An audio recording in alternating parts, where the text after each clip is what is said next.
Simone Gbagbo au sein de la CNRD? Moi, je ne pourrais pas aller dans les détails. Je ne sais pas quelle est le rôle ou si c'est elle qui était la présidente. Mais je sais que quand les réunions sont convoquées par madame, c'est au nom de CNRD. Et les réunions avec madame, vous les avez eues où? On a eu les réunions à la résidence du président de la République.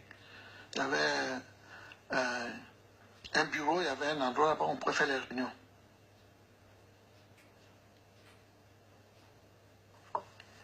Vous rappelez-vous à combien de reprises vous avez rencontré madame dans le cadre d'une réunion du CNRD à la résidence?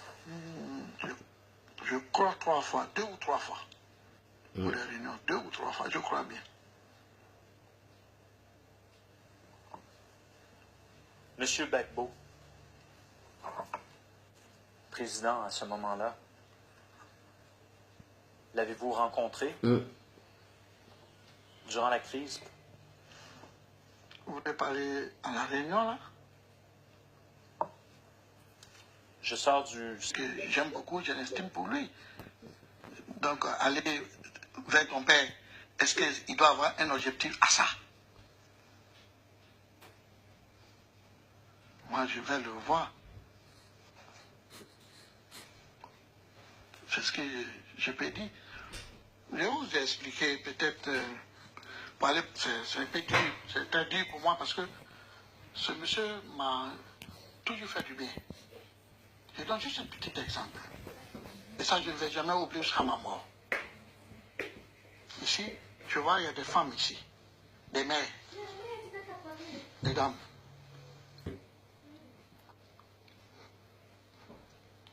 Qui ne se portaient pas bien, qui étaient malades, qui étaient obèses, faisaient près de 180 kilos, 190 kilos. J'ai fait un voyage en meeting avec le président de la République à Bondoko, dans une région du nord-ouest. On était à table en train de manger avec le président lui-même. J'étais assis en face comme ça, j'étais assis là, je mangeais, il était en face de moi. Et il y avait ses conseillers, ses ministres. Lorsque j'ai reçu un coup de téléphone, venant d'Abidjan de mon frère, me disant que ma mère venait d'attaquer une crise, un arrêt cardiaque. Moi, je n'ai rien dit au président. Mais le coup de téléphone avait changé mon comportement et mon visage. Le président a senti que je n'allais pas bien, qu'il y avait un problème. Il m'a demandé, je lui ai expliqué. Il s'est levé comme un homme qui était sensible à ce qui m'arrivait.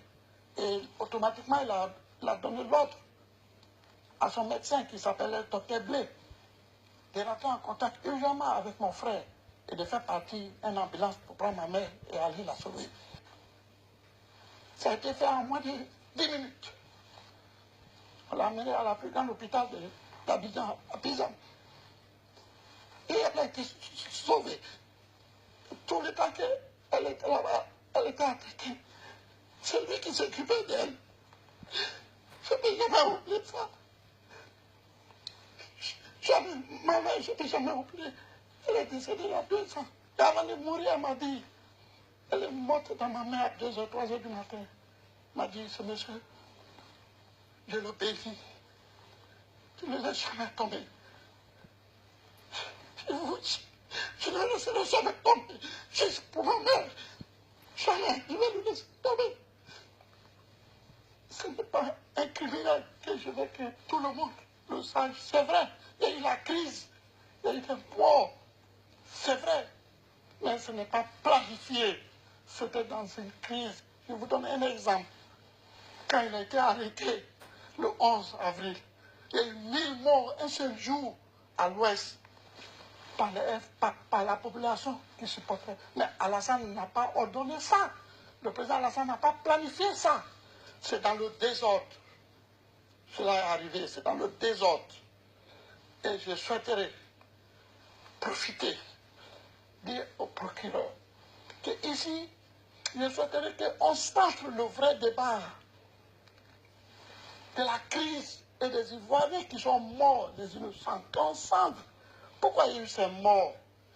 Est-ce que le président Gbagbo n'a pas pris une bonne décision au moment opportun pour éviter la crise? Parce que en face de nous, il y avait des puissances que nous ne pourrons pas affronter. On ne pourrait pas faire la guerre avec eux. Il fallait prendre une décision. Mais c'est le président qui est le chef. On a tous vu le danger venir. On a tous vu le danger venir. Même Bleu à la fin, il a vu le danger venir. Il a vu qu'on n'avait plus dessus. On a tout fait pour qu'on puisse se retirer. Et qu'Alassane vienne. Et que la Côte d'Ivoire continue. Et que le débat allait continuer. Mais hélas, on ne pouvait être limité à un certain niveau. Et on n'avait pas le choix. C'est arrivé ce qui est arrivé. Peut-être ça ne pouvait pas arriver. Où c'est arrivé? Pour nous servir de leçon, on ne sait pas.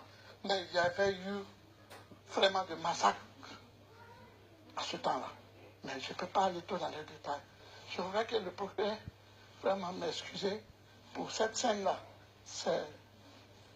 Je ne pourrais pas supporter, il fallait que je le dise. Parce que là, je suis en train de dire la vérité. Et je suis en train de dire, c'est vrai, le procureur, il cherche à déterminer les responsabilités des coupables. C'est vrai, c'est son rôle.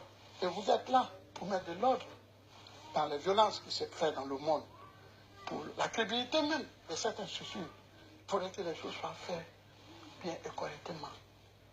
Je préfère comme ça. Je préfère que, comme il a dit demain, c'est son dernier jour, que le débat soit centré sur le vrai problème de la crise. Le vrai problème. Pourquoi nous sommes ici? Pourquoi les Ivoiriens ont été tués? Est-ce que ce n'est pas parce que le président Gbagbo a voulu affronter la France, l'Union européenne, les autres pays que nous pensons qu'ils étaient, ou parce que les autres avaient déjà dit que peut-être il peut être président, il fallait lui céder? C'est là le problème. Je pense que c'est là le président Gbagbo, comme je l'ai dit, peut-être il n'a pas pris la bonne décision pour qu'on se retire, mais lui seul, il le sait. Et vous savez, il est resté jusqu'au dernier jour, et c'est ce qui s'est passé. Et je ne pense pas que le président même lui-même, ou moi, ou quelqu'un d'autre en Côte d'Ivoire, pouvait imaginer que Sarkozy pouvait prendre et ordonner à l'armée française de loger Gbagbo où il était, même en bombardant le palais. Il y avait des civils au palais, ils sont tous morts, plus de 80 personnes ont été bombardées par l'armée française. Par toutes les casernes, partout, on a été affaibli, tout ça, pour affaiblir Gbagbo et le prendre. Et je dis Dieu merci, je remercie Dieu, je remercie même le ministre d'État, M. Ahmed Bakayoko, et Ouattara, ceux qui sont allés prendre le président, puisque la France avait fini de faire le travail pour les appeler. Ils sont venus le prendre, ils pouvaient le tuer. Ils pouvaient le tuer, il n'y a rien. Ils ont tué le président Kadhafi. Il y a eu quoi? Il n'y a rien. C'est la raison la plus forte, nous vivons, le système. On pouvait le tuer, mais Dieu merci, ils ne l'ont pas fait. Ils l'ont protégé. Ils l'ont sorti de là-bas, ils l'ont emmené. Ils l'ont emmené à Korogo et de là-bas, ils l'ont emmené ici. Ça, je remercie Dieu que le président reste dans l'histoire de cette crise et qu'il reste dans l'histoire, peut-être, de ce monde. Ça, je suis vraiment très heureux que je le vois ici vivant et en très bonne santé. Je suis content et je suis content aussi pour lui qu'il ne soit pas aussi tué. On pouvait le tuer, mais ils ne l'ont pas fait. Parce que les Ivoiriens de leur coutume ne sont pas violents. Mais c'est la politique qui a rendu peut-être les Ivoiriens autres. Sinon, les Ivoiriens, je vous ai dit ici, j'ai dit à tout le monde que les